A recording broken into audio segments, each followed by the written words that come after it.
O Ministério da Justiça anunciou um plano para o enfrentamento às organizações criminosas.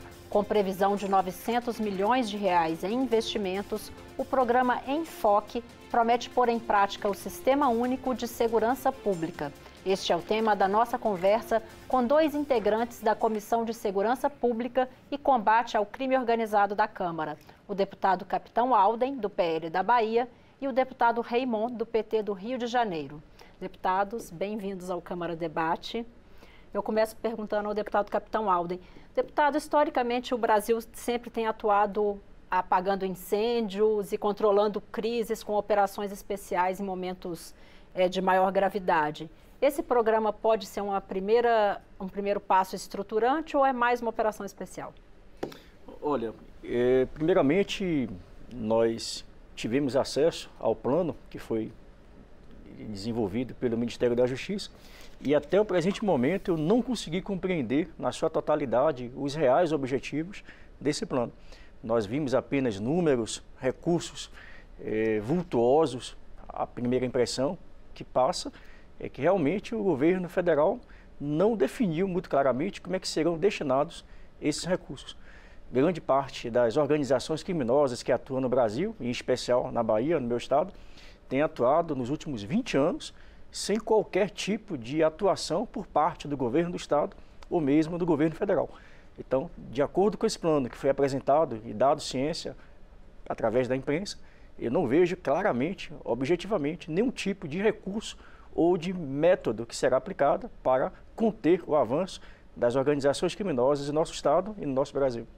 Deputado Raymond, como é que o senhor avalia essa proposta? O senhor acha que é o início de um plano estruturante ou o senhor que é do estado do Rio e que historicamente já viu tantas operações especiais, ou a gente tem mais uma operação especial momentânea? Pois é, Daniela, quero cumprimentar você, também o Capitão Alden e os que acompanham a gente nesse programa. Eu penso que a questão da segurança pública, ela demanda um esforço muito conjunto de toda a sociedade. E se nós olharmos o histórico, né, das nossas... Aqui estamos falando de dois estados que passam por questões seríssimas na segurança pública, né, o Capitão Alden na Bahia, eu no Rio de Janeiro, agora com mais uma operação das forças de segurança no meu estado, na capital do meu estado. Nós tendemos a achar que de fato é mais um plano que seja pontual apenas. Mas o grande desejo, aí eu quero recordar, né, o plano de segurança pública apresentado no outro governo do presidente Lula, que era um plano nacional de segurança pública com cidadania. Compreender que não são, no nosso entendimento, não são as armas, não é apenas o aumento do efetivo policial que dará conta de um tema tão complexo. Nós, às vezes, queremos dar respostas simples a problemas muito complexos. A questão do crime organizado, das facções, a questão das milícias nos nossos estados, nas nossas comunidades periféricas, de modo particular, esse domínio, né, daqueles e daquelas que têm feito pela violência o controle social, isso tem sido muito ruim. Então, eu entendo e estou numa expectativa desde o dia 2 de outubro, com o lançamento do Enfoque, de que nós teremos um plano que, é claro, né, não está totalmente elaborado, não está definitivamente elaborado, mas está em discussão no Ministério da Justiça para que a gente não tenha mais uma operação apenas pontual, mas que tenha, de fato, um programa que dê conta da segurança pública e do combate ao crime organizado no nosso país. Deputado Capitão Alden, o deputado Raymond citou a questão da repressão, né? O senhor acha, que equilíbrio o senhor acha possível entre a necessidade repressiva e a necessidade de outras políticas públicas para poder se trabalhar nesse tema da segurança? Olha, eu sempre usei como tema, inclusive no meu mandato inteiro como deputado estadual, no qual eu exerci na Bahia, nós tínhamos um lema que nós dizíamos: segurança pública se faz com educação, justiça, cidadania e a participação de todos. Basicamente é você pegar o artigo 144 da Constituição Federal, quando ele diz que segurança pública é dever do Estado, mas ela é responsabilidade de todos. No Rio de Janeiro é um caso emblemático. Se montou as unidades pacificadoras ou as unidades de polícia pacificadora e ela veio com esse viés de se tentar criar toda uma estrutura de não repressão, mas de acolhimento, de prevenção do crime, da violência, das suas várias formas de combate e enfrentamento à criminalidade. E não deu certo. Por quê? No primeiro momento é muito bonito. Você instala uma unidade de polícia pacificadora ou uma base comunitária de segurança, como era chamado na Bahia. No ato do seu lançamento, você convida todos os órgãos da sociedade, instituições públicas e privadas, Ministério Público, Defensoria Pública, Poder Judiciário, todos os órgãos que compõem o Estado participam da inauguração. E todos se comprometem a dar uma sua contribuição nesse grande imbróglio que é a questão da criminalidade e da violência. Só que, à medida que o tempo vai passando, todas as instituições vão indo embora e só quem fica é a polícia. Então, há todo um discurso, há todo um viés de que não é com repressão que se enfrenta a criminalidade e a violência, que é com acolhimento, que é com oferta de empregos, diminuição das questões sociais locais, mas, de fato, não há um planejamento estratégico para que, de fato, a polícia ocupe o espaço e permita que essas instituições, que outrora estiveram no início, permaneçam, elas continuem permanecendo.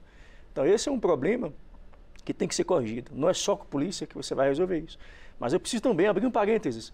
Eu acho que é importante, sim, todas as políticas de inclusão social, de diminuição das dificuldades das pessoas, mas é preciso também entender que o enfrentamento também se faz necessário. Não se dá para combater uma facção criminosa como o PCC, como o Comando Vermelho e outras facções, que tem atuação, inclusive, internacional, com pombinha da paz, fazendo discursos, vamos incluir, vamos fazer, vamos acontecer. Não, é preciso também haver enfrentamento. Claro que de forma inteligente, de forma integrada, mas a criminalidade hoje, ela se aproveita dos espaços da comunidade para se infiltrar e muitas vezes sabendo que a polícia não pode atuar porque haverá baixas de civis. Então eles buscam justamente nesse enfoque trazer a guerra para o ambiente civil para que não haja efetivamente uma atuação mais forte da polícia. Mas é preciso entender que é preciso sim haver políticas de enfrentamento, com prevenção do crime da violência, mas também é preciso preparar o Estado para que ele possa enfrentar de forma adequada, inteligente, mas que possa também haver repressão. Deputado Raymond, a gente tem um ponto de convergência. Agora, como é que isso se traduz na realidade em se trazer isso se tornar uma política histórica de médio e longo prazo para que não haja descontinuidade, como o deputado citou? Sabe que parte significativa da fala do deputado Capitão Alden tenho concordância com ela, né? Ele começa dizendo que segurança pública é dever do Estado, direito do cidadão, mas na verdade é um envolvimento de toda a sociedade e, portanto, se faz com educação, com cidadania, né? Com emprego, com desenvolvimento, etc. Eu quero trazer um exemplo que é fácil de nós compreendermos. Nós vemos no Rio de Janeiro agora, recentemente, há cerca de uma semana, uma apreensão de armas, de armamento pesado, né? A polícia do estado do Rio de Janeiro ocupou algumas comunidades de favelas na cidade do Rio de Janeiro e nesse envolvimento todo apreenderam 4 fuzis. A Polícia Federal, com 6 homens, apreendeu numa única investida 47 fuzis dentro de uma mansão, das mansões mais ricas de um dos bairros mais ricos da cidade do Rio de Janeiro, que é o bairro da Barra da Tijuca. No mesmo dia, praticamente. Então, eu acho que quando a gente está falando de repressão, é claro que a polícia é uma força de repressão. E nós não queremos tirar isso da polícia. Mas nós queremos compreender que muitas vezes há no imaginário das pessoas há 2 concepções. A primeira concepção é que nós, da esquerda, não queremos segurança pública, o que é uma falácia. Claro que nós queremos segurança pública e, portanto, nós não sabemos também que não devemos apenas fazer segurança pública botando paninhos brancos nas nossas janelas e soltando pombinhas da paz. Claro que sabemos disso, né? Sabemos que a polícia tem o seu papel fundamental. E uma outra discussão que se faz, que a gente precisa, de certa forma, desmistificar, é que, de fato, quando a gente está fazendo a repressão, a gente está tratando o crime organizado com amenidades. Não, o crime organizado tem que ser tratado no rigor da lei, claro, no rigor da lei. Mas as comunidades envolvidas, elas têm que ser minimamente impactadas, porque nós precisamos de tirar a compreensão de que nas comunidades empobrecidas, periféricas, faveladas, nas comunidades onde, infelizmente, o Estado, às vezes, só está com a força policial, nessas comunidades, muitas vezes, não é ali que a produção da violência se dá. né? Perto da minha casa tem uma... Não se usa mais o termo menor hoje, né? O Estatuto da Criança e do Adolescente acabou com isso. Mas perto da minha casa tem um grafite lá no Rio de Janeiro, diz assim, quem amolou a faca do menor? Que dá para entender bem, né? Por que é que esses fuzis apreendidos numa mansão de classe alta no Rio de Janeiro, 47 fuzis apreendidos pela Polícia Federal. Então, compreender que a repressão, independente do locus, independente do local, né, do território, é preciso ser feito aos criminosos com rigor, mas na compreensão de que civis, homens e mulheres, trabalhadores e trabalhadoras precisam ser respeitados. E por isso que a segurança pública é tão complexa, porque precisa de ter lá desenvolvimento, saneamento básico, habitação, moradia, emprego, né, escola, um pouco nesse sentido. Deputado Capitão Alden, o senhor complementa e eu quero acrescentar uma coisa. O deputado citou a questão da investigação. Hoje é um gargalo que a gente tem em todas as polícias estaduais que estão responsáveis por isso. O que o senhor acha que atrapalha e que inviabiliza esse caminho? Perfeito. Eu queria tratar aqui de 2 pontos que se complementam.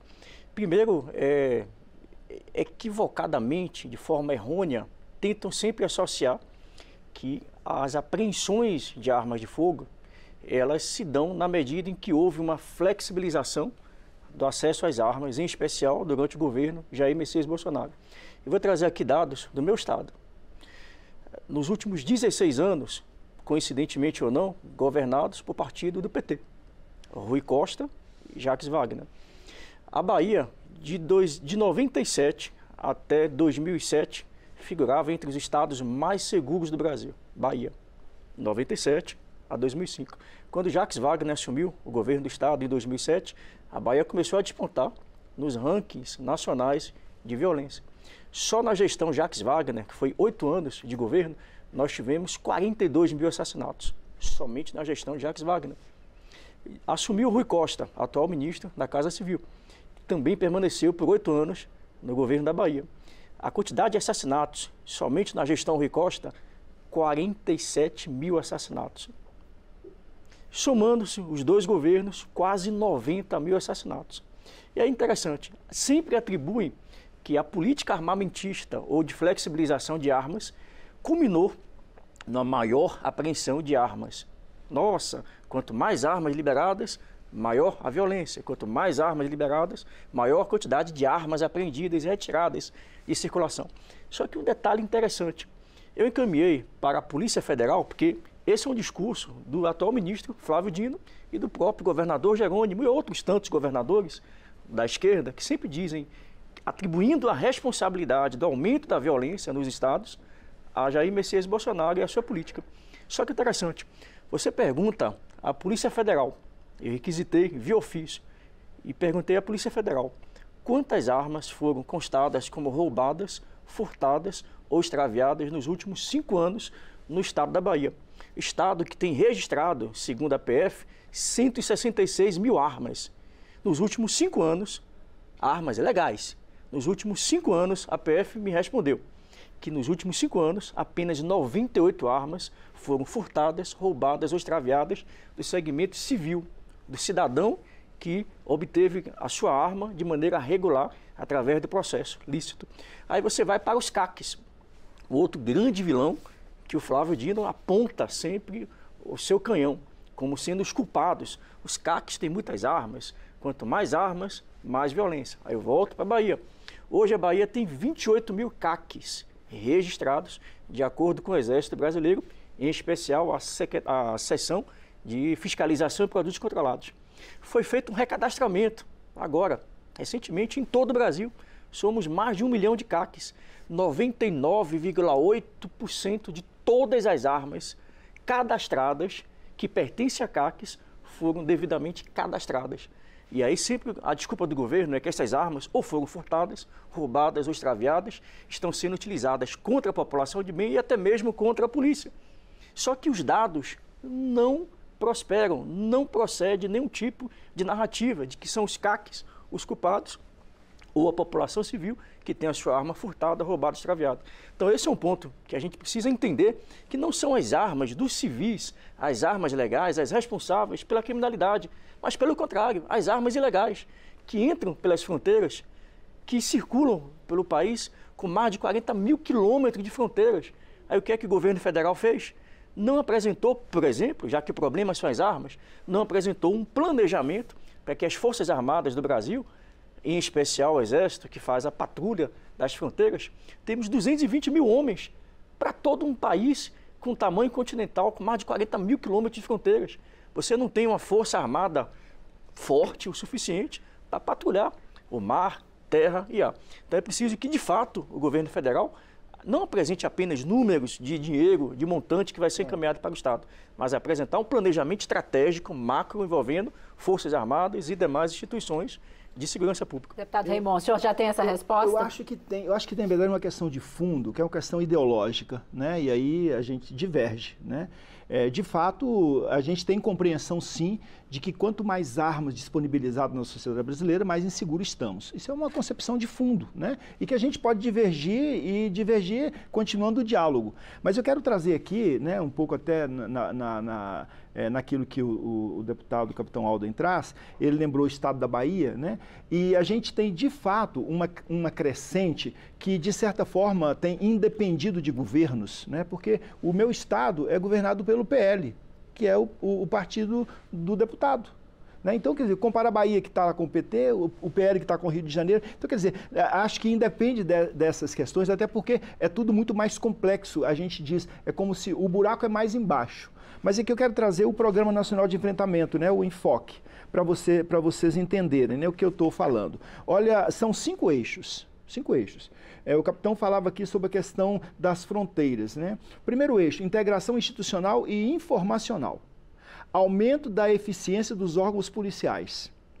Portos, aeroportos, fronteiras e divisas. Aumento da eficiência do sistema de justiça criminal. Cooperação entre os entes, visando enfrentar problemas estruturais como vulnerabilidade de fronteiras e divisas, transnacionalidade do crime, deficiência na recuperação de ativos, baixa integração e deficiência estrutural das polícias. Então, quer dizer, o programa apresentado no dia 2 de outubro pelo Ministério da Justiça, ele contempla essa lacuna que o deputado capitão Alden traz. Porque há preocupação, de fato, que nós somos um país continental, as nossas fronteiras, e assim, é preciso a gente admitir que, historicamente, a gente tem falido. Né? Há uma falência do sistema de segurança pública. Nós podemos dizer, é uma afirmação que a gente tem no Rio de Janeiro, não sei se na Bahia tem essa mesma afirmação, a gente fala isso com muita dor. O Rio de Janeiro, eu não sei se eu posso falar do Brasil inteiro, mas tem a polícia que mais mata e a polícia que mais morre. A gente não quer que a polícia morra, a gente não quer que a polícia mate, a gente quer minimizar os danos. Porque ninguém nasceu para morrer de um tiro, né? Uma bala perdida sempre encontra um corpo, né? Sempre encontra um alvo, né? Então, assim, essa realidade, uma realidade que demonstra para nós que nós falimos. Né? O Estado brasileiro está falido na questão da segurança pública. Se a gente perguntar hoje, em qualquer lugar do país, né, numa discussão com as pessoas, qual o seu maior problema? Você, eu quero uma casa, quero isso, quero escola para o meu filho e tal. Assim, mas agora tá bom, você quer tudo isso, mas qual é o grande problema? Segurança. Segurança pública é um grande problema. Agora, só pegar um gancho aqui no que o deputado Raymond falou, da questão de partidos diferentes e com uma realidade, um resultado muito parecido em carências e vulnerabilidade da segurança. Eu quero perguntar para os dois, a participação do governo federal, porque os governos estaduais é que tem a competência direta da execução da segurança pública, né? E a entrada do governo federal, este ou qualquer outro governo, pode ser determinante para a gente ter uma continuidade aí nessas políticas? Seria o caso de se recriar o Ministério da Segurança Pública? Eu acredito que hoje, na minha concepção, nós deveríamos ter um ministério próprio para tratar de segurança pública. Eu não vi nenhum ministro da Justiça e Segurança Pública visitar um quartel em qualquer estado do Brasil. Eu nunca vi um ministro da Justiça, o senhor Flávio Dino, visitar uma delegacia de polícia em qualquer lugar do Brasil. E um detalhe interessante, a DEASPOL, a Associação dos Delegados de Polícia do Brasil, divulgou recentemente, em setembro, dados escandalosos com relação, por exemplo, à capacidade de investigação, de elucidação de crimes no Brasil. No meu estado, um dos estados mais violentos do Brasil, nós temos mais de 10 mil homicídios sem solução. 10 mil homicídios. E aí você vai para o efetivo da Polícia Civil. que nos últimos 20 anos foram governados por partido do PT. Eu tenho 5.300 policiais civis para um estado com quase 15 milhões de habitantes, 417 municípios. Em mais da metade dos municípios da Bahia, não tem sequer um policial civil. Em mais de 100 municípios, não tem sequer um delegado titular. Então, um estado como o nosso, que tem mais de 6.000 homicídios ano, eu tenho 5.300 policiais civis. E segundo o próprio CIDPOC, até 2030, a metade desse efetivo vai preencher as condições para ir para a aposentadoria. Isso inviabiliza a investigação, Isso viabiliza né? qualquer tipo de investigação. Então, eu tenho 22 anos de atividade policial como capitão da PM. 22 anos atrás, quando eu entrei na polícia, nós tínhamos 29 mil homens. Hoje, 28.300 homens, 22 anos depois, quando o quadro, a LOB, prevê 49 mil homens. Então, não há que se falar em fronteiras, em combate à questão das divisas, juntamente com a Polícia Federal, se eu não tenho efetivo nestas corporações. Então é preciso, para além de se... O senhor falou da fronteira, por isso que eu trouxe o tema. O senhor falou das fronteiras, aí eu trouxe o tema. Deputado, né? Raimundo, esse programa pode levar recursos para os estados poderem fazer novas contratações e aumentar o efetivo das polícias? Ele deve, pode e levará. Pode, deve e levará recursos, né? Nós temos, só para se ter uma ideia, né? Pensando na segurança pública, no bojo da grande política que se faz no Brasil hoje, até antenado à sua pergunta, se o governante de plantão, se essa ou aquele grupo viabiliza mais ou menos, né? Nós temos hoje, né, uma proposta de um novo PAC, que é o Programa de Aceleração do Crescimento, de 1 trilhão e 700 bilhões de reais. E isso aí, né, impacta onde? Impacta na educação, na segurança, no desenvolvimento, na saúde, na ciência e tecnologia. Nós temos hoje aqui no pavilhão Ulisses Guimarães, uma feira, né, lembrando os 20 anos da Semana Nacional de Ciência e Tecnologia, onde você tem estudantes do Brasil inteiro discutindo como é que a educação evolui, né? Então, quando você pega, né, na comunidade lá no Rio de Janeiro, para você ter uma ideia, no Alemão, está sendo construído um Instituto Federal do Rio de Janeiro para tratar das questões de desenvolvimento desta comunidade de favela do Rio de Janeiro. Então, o governante de plantão, de fato, ele dá o tom. Eu entendo que ele dá o tom. Por quê? Porque, na verdade, quando você viabiliza políticas públicas e compreende que essas políticas públicas, elas são transversais, essas políticas públicas, elas querem dar conta daquilo que é a obrigação do governo, que é de constituir um país onde os direitos do cidadão estejam garantidos, a segurança pública está colocada aí. Agora, na questão dos números que o capitão Alden coloca, quem sou eu para questioná-lo? Né? Ele é um profissional de ponta da segurança pública, né? É capitão da PM há 22 anos, e eu não sou da área de segurança pública, eu sou um educador, né? Eu sou um professor, e é claro que olho, né, como usuário da segurança pública e como responsável também por ela, porque a gente compreende que toda a sociedade não questiono os números, esses números têm que ser revistos mesmo, né? Não é pelo fato de ser eu do Partido dos Trabalhadores que vou aqui defender, não, 5 mil homens basta, claro que não, né? A gente precisa compreender o avanço que precisa estar, e por isso a importância de um debate como Agora, esse, deputado, de o senhor visões... como representante do partido do governo, o senhor é favorável ou contrário à criação de um ministério específico para a segurança pública? Eu vou te dizer que eu não tenho ainda uma posição, eu particularmente não tenho uma posição, e dentro do próprio governo essas posições não estão ainda concretizadas, né? Eu acho, né, até que não é papel, por exemplo, de um ministro ir a uma delegacia, não vejo necessidade disso, tem tantos outros servidores que fazem esse papel. Acho que o ministro pensa a grande política de segurança pública, dirige-se àqueles que fazem política pública nas pontas, mas assim, a divisão, né? Hoje nós temos Ministério da Justiça e Segurança Pública. A divisão desse ministério, eu não estou convencido que ela deva ser feita ainda. E acho que também o governo não tem essa segurança ainda. Deputados, agora eu vou passar a palavra de novo ao deputado capitão Alden, mas já vamos para as considerações finais. Certo. Então, 1 minuto, deputado capitão Alden, para as suas considerações finais. Que nobre amigo parlamentar disse não ser função do ministro da Justiça e Segurança Pública visitar um quartel, visitar delegacias, mas vai para um bairro, numa comunidade no Rio de Janeiro, no local que nem policiais conseguem entrar sem um forte esquema de segurança. Mas o ministro pode visitar a comunidade, ouvir as pessoas, né? E não é papel desse mesmo ministro visitar uma delegacia, ouvir de perto o que um policial militar, o que um policial civil tem a dizer? Ficar apenas nos bastidores, ficar apenas atrás de um secretário de Segurança Pública do Estado? Eu penso que não. Então eu penso sim que faz parte, é papel sim do ministro da Justiça e Segurança Pública atuar de uma maneira mais próxima, assim como ele faz, eventualmente, ainda que com métodos duvidosos, em determinadas comunidades do Rio de Janeiro, altamente violentas. Então eu queria, inclusive, saber que método, que estratégia, que mecanismo foi esse adotado, porque eu também gostaria de entrar nessas mesmas comunidades. Hoje eu não consigo entrar.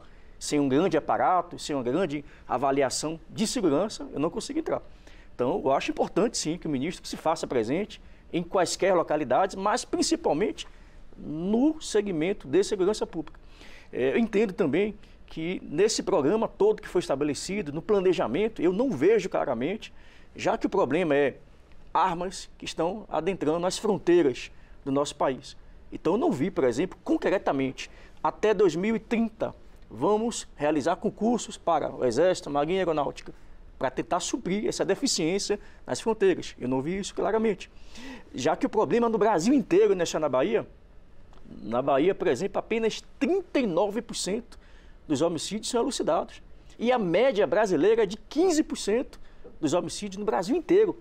Isso é muito ruim, isso é muito péssimo. Isso gera uma sensação de impunidade. Então, o que é que o ministro da Justiça e Segurança Pública estabelece como meta para daqui até 2030, 2040, aumentar a quantidade de elucidação de crimes no país inteiro?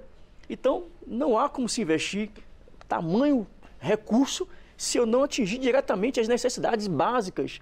Eu tenho delegacias que não têm sequer um computador, que não têm uma viatura. Então, qual é o planejamento para o Ministério da Justiça e Segurança Pública, a médio e longo prazo, fazer com que a estrutura de segurança funcione? Então, a gente fala muito em enfrentamento, em tiro, trocar tiro, não é essa a solução, tá? Não é essa a solução. Mas na medida em que eu não consigo minimamente desenvolver o meu papel como policial, não haverá outra solução, porque o crime vai crescer, os criminosos vão continuar impunes, não serão apresentados à justiça, vão se sentir totalmente amparados e vão continuar agindo de maneira mais truculenta e de maneira mais acertada contra a polícia. O nosso tempo aqui está corrido. Deputado Raymond, 1 minuto para suas considerações finais. Eu quero agradecer você, Daniela, agradecer a essa televisão da nossa Câmara Federal, que é maravilhosa, né? Agradecer e parabenizar o trabalho.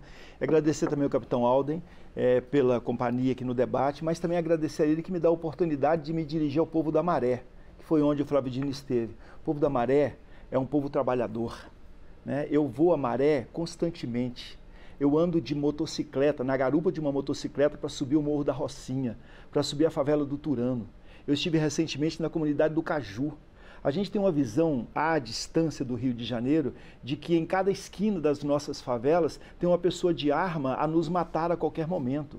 A gente não tem essa realidade, não temos essa realidade. O que a gente tem são crimes, são grupos criminosos que precisam ser combatidos, que precisam ser enfrentados, mas a grande maioria, né, o Flávio Dino, quando vai à comunidade da Maré, o povo o recebe com um carinho que recebe qualquer outra autoridade, como me recebe, como recebe o prefeito da cidade, o governador do estado. Nós não temos esta visão de que na Maré existem só criminosos. Então, eu queria aproveitar para fazer essa reparação, que aqui na Câmara teve esse debate muito intenso esse ano e queria me solidarizar com o povo da Maré, que, aliás, tem passado nos últimos tempos por questões muito sérias, né, em que as aulas têm estado suspensas, mas é um povo muito lutador. Eu queria fazer essa reparação e deixar meu abraço. Obrigada, deputados. Infelizmente, nosso tempo acabou, mas já deixo aqui o convite para os senhores retornarem quando a gente tiver mais detalhamento do plano, para a gente poder conversar um pouco mais de cada ação dessa que está prevista aí para os próximos anos. Muito obrigada. Perfeito. Obrigado. Chegamos ao fim desta edição do Câmara Debate.